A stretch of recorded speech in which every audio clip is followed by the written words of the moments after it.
Hello વિદ્યાર્થી મિત્રો, હું ચૌહાણ અપેક્ષા આપના જ યુટ્યુબ ચેનલમાં હાર્દિક સ્વાગત કરું છું. તમે ભણી રહ્યા છો electrical diploma 5th sem ECE energy conservation and audit chapter number 1 part 2. Previous પાર્ટની અંદર આપણે જોયેલું હતું કે ઉર્જા એટલે શું, ભારતમાં ઉર્જા અંગેની મુશ્કેલીઓ કઈ રીતે સર્જાય, ઉર્જા સંચયની જરૂરિયાત શું છે, ઉર્જા સંચયનો સિદ્ધાંત શું છે, અને હવે એના પછીનો ટોપિક છે ઉર્જા સંચયના ફાયદાઓ. તો ઉર્જાનું સેવિંગ કરવાથી કયા કયા ફાયદાઓ થાય છે. તો સૌથી પહેલાં તો આર્થિક ફાયદો થાય. તો વ્યક્તિગત ફાયદો કઈ રીતે, તો સીધું તમારું આર્થિક સ્થિતિમાં ફાયદો થાય જો એનર્જી સેવિંગ કરીએ તો. કેમ, તો કે એનર્જી એફિશિયન્ટ રેફ્રિજરેટર અથવા તો CFL બલ્બનો યુઝ કરવાથી તમારી એનર્જી ઓછી વપરાય અને ડાયરેક્ટ એની ઇફેક્ટ ક્યાં આવશે, લાઇટ બિલની અંદર, એટલે લાઇટ બિલમાં ઘટાડો થશે. બીજું શું છે, તો ઉદ્યોગોમાં બચતને કારણે ઉત્પાદન ખર્ચ ઘટે છે અને નફામાં વધારો થાય છે. બીજો ફાયદો શું થાય છે, તો પર્યાવરણમાં સુધારો થાય. શું કામ, એનર્જી ઓછી ખર્ચાય પરિણામે ધુમાડો, કાર્બન ડાયોક્સાઇડ વગેરેનું એમિશન ઘટે છે. ઓટોમેટિકલી વાતાવરણમાં જે આવા ખતરનાક ધુમાડાઓ છે એનું પ્રમાણ ઘટે છે, જેથી પ્રદૂષણમાં ઘટાડો થાય છે. આથી પર્યાવરણમાં સુધારો થાય છે. થર્ડ વન શું છે, નેશનલ એનર્જી સિક્યોરિટીમાં વધારો. જો આપણે ઉર્જામાં બચત કરીશું તો રાષ્ટ્રીય સ્તરે એનર્જી સિક્યોરિટીમાં વધારો કરી શકશું. ચોથું છે, પરદેશથી આયાત કરવામાં આવતા ફ્યુઅલમાં ઘટાડો થવાથી હુંડિયામણમાં બચત થાય છે. સ્વાભાવિક વાત છે કે જો તમે ઉર્જાનો ઓછો ખર્ચ કરશો, ઓછો વપરાશ કરશો તો એ આપણા પાસેનો જથ્થો રહેશે. પરિણામે આપણે પરદેશથી આયાત કરવી નહીં પડે ફ્યુઅલ, જેથી કરીને આપણી હુંડિયામણમાં બચત થશે અને એ હુંડિયામણ જે છે એ આપણે બીજા અન્ય વિકાસના કામોમાં સરકારને મદદ કરી શકશું. તો આ 5 તમને ફાયદાઓ થઈ શકે છે ઉર્જાનું સેવિંગ કરવાથી. શું, તો કે આર્થિક ફાયદો, બીજો પર્યાવરણમાં સુધારો, ત્રીજો નેશનલ સિક્યુરિટીમાં વધારો, ચોથું પરદેશમાં આવતા હુંડિયામણમાં બચત થાય છે. પાંચમું શું છે, તો સરકારના વિકાસના કામોમાં હેલ્પફુલ થઈ શકે છે. તો આ મોસ્ટ IMP ક્વેશ્ચન છે જે GTUમાં ઘણી વખત પૂછાયેલું છે. ચલો એના પછીનો ટોપિક છે વિવિધ ક્ષેત્રોમાં ઉર્જા સંચયની શક્યતાઓ. અલગ અલગ ક્ષેત્રે ઉર્જા સેવિંગની શક્યતાઓ કેટલી રહેલી છે એ અહીં આ ટોપિકમાં દર્શાવવામાં આવ્યું છે.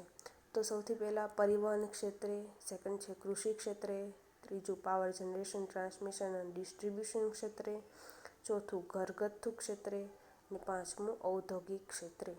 તો સૌથી પહેલાં આપણે લઈએ પરિવહન. પરિવહન એટલે 2 વ્હીલર, 4 વ્હીલર કે પછી વોટર ટ્રાન્સપોર્ટેશન હોય કે પછી એર ટ્રાન્સપોર્ટેશન હોય ને રોડ ટ્રાન્સપોર્ટેશન, ત્રણેય ટ્રાન્સપોર્ટેશનનો સમાવેશ આ પરિવહન ક્ષેત્રે થઈ જાય છે.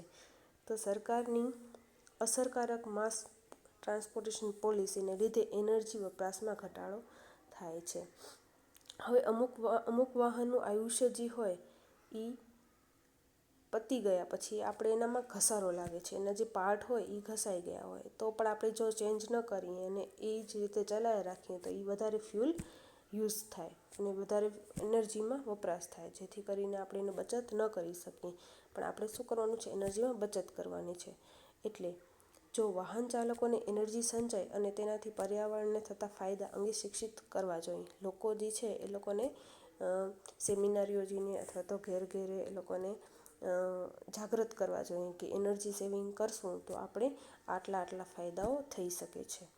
તો પરિવહન ક્ષેત્રે ઉર્જા સંચય માટે નીચે દર્શાવ્યા મુજબના ઉપાયો અમલમાં મૂકવા જોઈએ. તો કયા કયા ઉપાયો આપણે કરશું તો પરિવહન ક્ષેત્રે આપણે ઉર્જાનું સેવિંગ કરી શકશું. તો ફર્સ્ટ વન છે એન્જિનની સફાઈ અને લુબ્રિકેશન.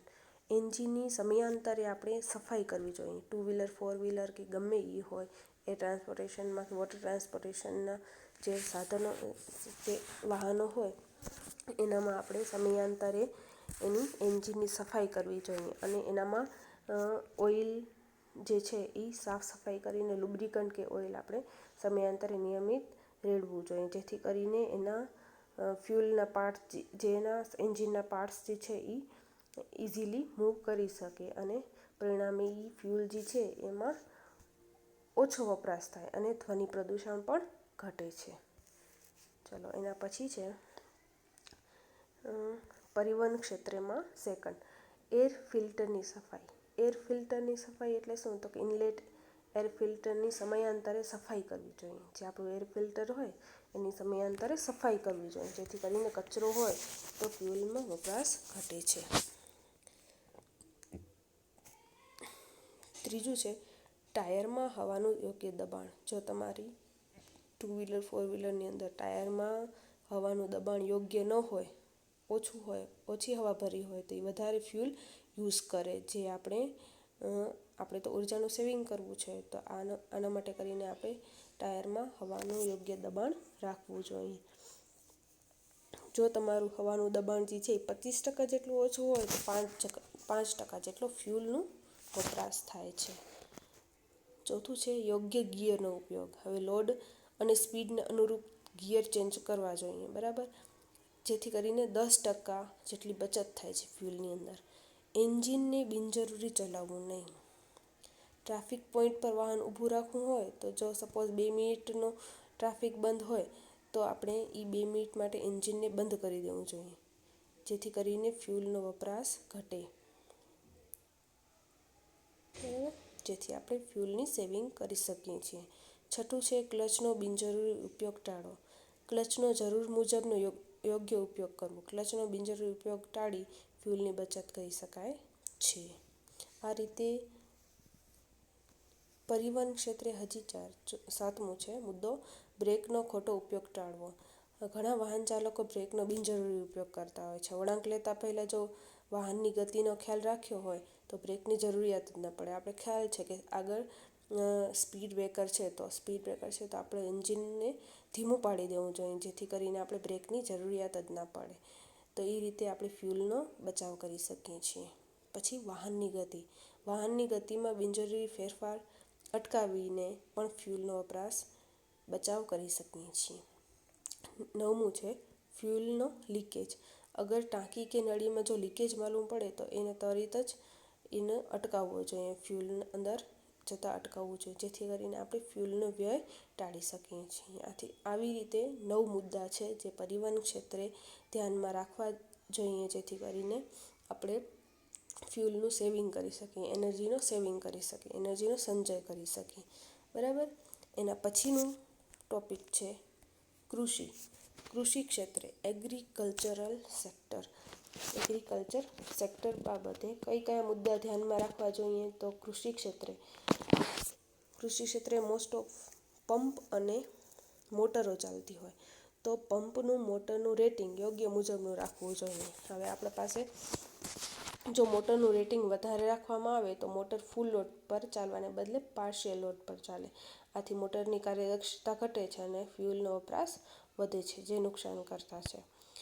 પંપ માટેની પાઇપલાઇનમાં વળાંકોની સંખ્યા ઓછી રાખવી જોઈએ. જો પાઇપલાઇનની વળાંકની સંખ્યા ઓછી હશે તો ઇઝીલી મૂવ થઈ શકશે. વળાંકમાં એલ્બોને બદલે બેન્ડનો ઉપયોગ કરવો જોઈએ. આમ કરવાથી પણ ફ્યુલનો આપણે વપરાશ જે છે એ ઘટાડી શકીએ છીએ, ફ્યુલનું સેવિંગ કરી શકીએ છીએ, બરાબર. પંપ સેટની નિયમિત જાળવણી કરવી જોઈએ. પંપ સેટની નિયમિત મેન્ટેનન્સ કરવું જોઈએ, સમયાંતરે એનું મેન્ટેનન્સ કરવું જોઈએ, ચેકિંગ કરવું જોઈએ, બરાબર. ટ્રેક્ટરનો ઉપયોગ કરવામાં આવે તો તેમાં ફ્યુલનો લીકેજ ન થવો જોઈએ. ટ્રેક્ટરનો ઉપયોગ કરે તેમાં ચેક કરી લેવાનું કે ફ્યુલ બરાબર છે, ટ્રેક્ટરના પૈડામાં હવા બરાબર છે, એના જે સ્પેર પાર્ટ જે છે એ બરાબર ચાલી રહ્યા છે, ક્યાંય ઘસાઈ તો નથી રહ્યા, એ બધું ચેકિંગ કરીને પછી જ આપણે ટ્રેક્ટરને ચલાવીએ તો આપણે એનર્જીમાં સેવિંગ કરી શકીએ, ફ્યુલ એનર્જીમાં સેવિંગ કરી શકીએ છીએ. આ રીતે 4 મુદ્દા જે છે એ કૃષિ ક્ષેત્રે ધ્યાનમાં રાખવા જેવા છે. ચલો એના પછી છે પાવર જનરેશન, ટ્રાન્સમિશન અને ડિસ્ટ્રિબ્યુશન ક્ષેત્રે શું ધ્યાનમાં રાખવું જોઈએ? તો આજકાલ નવી ટેકનોલોજીઓ શોધાઈ રહી છે, જેથી કરીને જનરેશન માટે તથા સબસ્ટેશનના ઇક્વિપમેન્ટના આધુનિક ટેકનોલોજીવાળા સાધનો બની ગયા છે. તો નવા આધુનિક ટેકનોલોજીવાળા સાધનોનો યુઝ કરીને આપણે એનર્જીમાં સેવિંગ કરી શકીએ છીએ. જનરેટર સ્ટેશનમાં ફ્યુલ અને સ્ટીમ લીકેજ અટકાવવા. અગર કોઈ ફ્યુલ અને સ્ટીમ લીકેજ થતો હોય તો એ ત્વરિત અટકાવીને આપણે એનર્જીમાં સેવિંગ કરી શકીએ છીએ. ટ્રાન્સમિશન લાઇનના તથા ડિસ્ટ્રીબ્યુશન પાવર લોસ ઓછા કરવા. જો આપણે લોસીસ ઓછા કરશું તો ઓટોમેટિકલી આઉટપુટ આપણે વધારે મળશે. માટે કરીને એ રીતે આપણે ફ્યુલનું સેવિંગ કરી શકીએ છીએ, એનર્જીમાં સેવિંગ કરી શકીએ છીએ. ચોથું છે લાઇનના પાવર ફેક્ટરમાં સુધારો. પાવર ફેક્ટરમાં સુધારો કરી પાવર ફેક્ટર વધારે રાખીને આપણે ફ્યુલની બચત કરી શકીએ છીએ, એનર્જીમાં સેવિંગ કરી શકીએ છીએ. બરાબર. એના પછીનો ટૉપિક છે ઘરગથ્થુ. ઘરગથ્થુ ક્ષેત્રે ખૂબ જ બહોળા પ્રમાણમાં ઇલેક્ટ્રિસિટીનો ઉપયોગ થાય છે. જે તમે જોઈ જ રહ્યા છો કે ઘરમાં આપણે ફેન, લાઇટ, એર કન્ડિશનર જે છે બધા ઇક્વિપમેન્ટ ઉનાળાના દિવસોમાં રોજબરોજ ચાલી જ રહ્યા હોય છે. તેમ ઘરમાં, ઓફિસમાં, બેંકમાં, શાળાઓમાં, કોલેજમાં, પબ્લિક એરિયામાં વગેરે જગ્યાએ આપણે એનર્જીમાં ઘણો જ વપરાશ કરી રહ્યા છીએ. તો આ બધી જ જગ્યાએ ખપ પૂરતી જ એનર્જીનો યુઝ કરીએ તો એનર્જીમાં બચત કરી શકાય છે.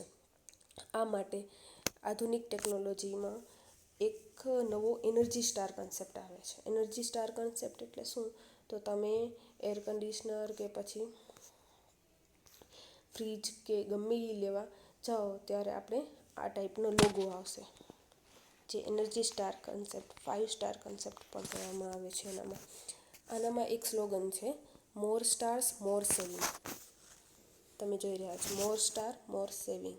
બરાબર. જેટલા વધારે સ્ટાર એટલા વધારે એનર્જીનું સેવિંગ કરે, એટલી વધારે એનર્જી સેવ કરે. તમારી ઓછી એનર્જી યુઝ કરી અને તમારા આઉટપુટ મેક્સિમમ મળે છે. તો આ મોર સ્ટાર મોર સેવિંગ, બરાબર, એ સ્લોગન છે. ને જેમાં અહીં તમે જોઈ રહ્યા છો કે 4 સ્ટાર 4 સ્ટાર સુધીનું છે. એવી રીતે 5 સ્ટાર સુધીનું પણ હોઈ શકે છે. બરાબર. એટલે મોર સ્ટાર મોર સેવિંગ, એ વધારે સ્ટાર જોઈને આપણે ઇક્વિપમેન્ટની ખરીદી કરવી જોઈએ, જેથી કરીને પાવર સેવિંગ કરી શકાય છે. આ લોગો ઉપર તમને અલગ અલગ ટાઈપની માહિતી જોવા મળશે. જેમ કે ફર્સ્ટ ઓફ ઓલ ઉપર સ્ટાર લખેલા હશે, નીચે આપણું સ્લોગન લખેલું હશે કે મોર સ્ટાર મોર સેવિંગ. એના પછી ઇલેક્ટ્રિસિટી કન્ઝપ્શન, તમારું ઇલેક્ટ્રિસિટીનું કન્ઝપ્શન કેટલું થાય છે પર યર, એ લખેલું હશે. પછી એપ્લિયન્સ, તમારું એપ્લિયન્સ શું છે? તો રેફ્રિજરેટર તમે ખરીદવા ગયા હો તો ત્યાં એનો લોગો અહીંયા આપી દીધો છે. બરાબર. તો એપ્લિયન્સ શું છે? તમે તો રેફ્રિજરેટર. બરાબર. એની બ્રાન્ડ શું છે, એનું મોડેલ શું છે, એનો ટાઈપ કયો છે, એ બધી જ ડિટેલ તમને આ લોગોની અંદર જોવા મળશે. બરાબર. આ ટાઈપનો લોગો જોવા મળશે. ચલો, એના પછી છે ઔદ્યોગિક ઇન્ડસ્ટ્રીયલ સેક્ટરમાં શું મુદ્દા ધ્યાનમાં રાખશો તો એનર્જી સેવિંગ થશે, એ આપણે અહીં મુદ્દા આપી લીધા છે. હવે આમાં જીટીયુની અંદર ઘણી જ વખત પૂછાયેલું છે ઔદ્યોગિક ઇન્ડસ્ટ્રીયલ ક્ષેત્રે. તો સૌથી પહેલાં તો શું ધ્યાનમાં રાખવાનું? તો ઇન્ડસ્ટ્રીયલ ક્ષેત્રે કોજનરેશનનો ઉપયોગ કરવો જોઈએ. કોજનરેશન એટલે શું? તો એક પ્લાન્ટ ચાલુ હોય એનું આઉટપુટ તમે બીજા પ્લાન્ટના ઇનપુટ તરીકે યુઝ કરી શકો. આને શું કહેવાશે? કોજનરેશન કહેવામાં આવે છે. સેકન્ડ વન છે વધારે એફિશિયન્ટવાળી મોટર, ઇલેક્ટ્રિક એફિશિયન્સીવાળી મોટરનો યુઝ કરવો જોઈએ. વધારે એફિશિયન્સીવાળી મોટરનો યુઝ કરવાથી આપણે ઇલેક્ટ્રિસિટીમાં બચાવ કરી શકશું. એટલે ઓછા એનર્જી વધારે આઉટપુટ મેળવી શકશું. ત્રીજું છે એનર્જી એફિશિયન્ટ સાધનોનો ઉપયોગ કરીને યોગ્ય જાળવણી કરવી જોઈએ. યોગ્ય જાળવણી કરી અને મેન્ટેનન્સ સમયાંતરે એનું ચેકિંગ કરવું જોઈએ. મોટરનું, જનરેટરનું કે તમારા બોઇલર છે એની જાળવણી કરવી જોઈએ કે એના સ્પેર પાર્ટ ખરાબ નથી થઈ ગયા કે શું, સમયાંતરે એ બધા પાર્ટની ચેકિંગ કરવું જોઈએ. બરાબર. પાવર ફેક્ટરમાં સુધારણા લાવવા જોઈએ. કાર્યદક્ષ લાઇટનિંગ સિસ્ટમ જે છે એ તમારી ઇન્ડસ્ટ્રીની અંદર સુધારેલી હોવી જોઈએ, કે વધારે ઇલ્યુમિનેશનવાળી હોવી જોઈએ. બરાબર. ઓઇલ, વોટર, સ્ટીમ વગેરેમાં લીકેજ ટાળવો જોઈએ. લીકેજ થતો હોય તો એ લીકેજને બરાબર સાંધીને અથવા તો બરાબર કરીને પછી જ એ ઇક્વિપમેન્ટનો યુઝ કરવો જોઈએ, જેથી કરીને તમારી એનર્જીમાં સેવિંગ થાય. વેસ્ટ હીટ રિકવરી સિસ્ટમનો ઉપયોગ કરવો જોઈએ. તમારી ઇન્ડસ્ટ્રીની અંદર જે વેસ્ટ હીટ હોય એનો રીયુઝ થઈ શકે એવી સિસ્ટમનો યુઝ કરવો જોઈએ. એનર્જી બચત માટે કર્મચારીઓ જે છે તમારી ઇન્ડસ્ટ્રીની અંદર કર્મચારીઓ જે છે, એન્જિનિયરો છે, એ એક્સપર્ટ હોવા જોઈએ, નવી નવી ટેકનોલોજીને જાણતા હોવા જોઈએ, એવા એન્જિનિયરોને આપણે રાખવા જોઈએ, બરાબર. તો 8 મુદ્દા જે છે એ તમારે ઔદ્યોગિક ક્ષેત્રે ધ્યાનમાં રાખવા જેવા છે, જેથી કરીને આપણે એનર્જીનું સેવિંગ કરી શકીએ. ચલો, એના પછીનો ટોપિક છે એનર્જી કન્ઝર્વેશન એક્ટ, ECA, બરાબર. એનર્જી કન્ઝર્વેશન એક્ટ જે છે એને લાભોને ધ્યાનમાં રાખી ભારત સરકાર દ્વારા એનર્જી કન્ઝર્વેશન એક્ટ 2001 ઘડવામાં આવ્યો.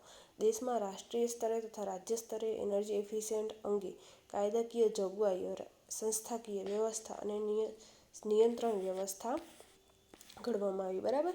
તો આ એનર્જી કન્ઝર્વેશન એક્ટની મુખ્ય કઈ જોગવાઈઓ છે, તો એ મુખ્ય જોગવાઈઓમાં આ 3, 6 અને 7 7 જોગવાઈઓ અમલમાં આવી છે. કઈ તો ચેપ્ટર 1માં શું કહેવા માંગે છે, તો અલગ અલગ ડેફિનેશન આપી છે, બરાબર. મુખ્ય જોગવાઈને અલગ અલગ ડેફિનેશન આપવામાં આવી છે. ચેપ્ટર 4માં શું છે, તો સેક્શન 13માં BEEના પાવર હેતુઓ માટે હેતુ આપવામાં આવ્યા છે. ચેપ્ટર 5માં તો સેક્શન 14 એનર્જીના કાર્યદક્ષ ઉપયોગ અને બચતના અમલ માટેના કેન્દ્ર સરકારના પાવર અંગે એના વિશેનું વર્ણન કરવામાં આવ્યું છે. ચેપ્ટર 6ની અંદર શું છે, તો સેક્શન 15 એનર્જીના કાર્યદક્ષ ઉપયોગ અને બચતના અમલ અંગે રાજ્ય સરકારના પાવર અંગેના નિયમો ઘડવામાં આવ્યા છે. ચેપ્ટર 5ની અંદર કેન્દ્ર સરકાર, ચેપ્ટર 6ની અંદર રાજ્ય સરકાર. ચેપ્ટર 8ની અંદર શું છે, તો કાયદાનો ભંગ થાય તો એના માટેની દંડની સજા શું છે એ ડિસ્પ્લે કરવામાં આવી છે, બરાબર. ડિટેલમાં બધું સમજાવવામાં આવ્યું છે. ચેપ્ટર 9ની અંદર શું છે, તો કાયદા અંગે અપીલ કરવી અને તેનું ટ્રિબ્યુનલ વિશે સમજાવવામાં આવ્યું છે. ચેપ્ટર 10ની અંદર શું છે, સેક્શન 61 આ કાયદો કઈ સંસ્થાને બંધન કરતા નથી તે અંગે જોગવાઈ કરવામાં આવી છે. તો આ રાજ્ય સરકાર અને રાષ્ટ્રીય સ્તરે એનર્જી કન્ઝર્વેશન એક્ટની અંદર મુખ્ય જોગવાઈઓ પૂછાઈ શકે છે, બરાબર. ચલો, ચેપ્ટર 1ની અંદર પાર્ટ 2માં આટલું રાખીએ છીએ. ચાલો આગળ કન્ટિન્યુ નેક્સ્ટ પાર્ટ 3ની અંદર કરશું. કોઈ પણ ડાઉટ હોય તો ઇઝીલી પૂછી શકો છો તમે મને ફોન કરીને અથવા તો મેસેજ કરીને. ધન્યવાદ.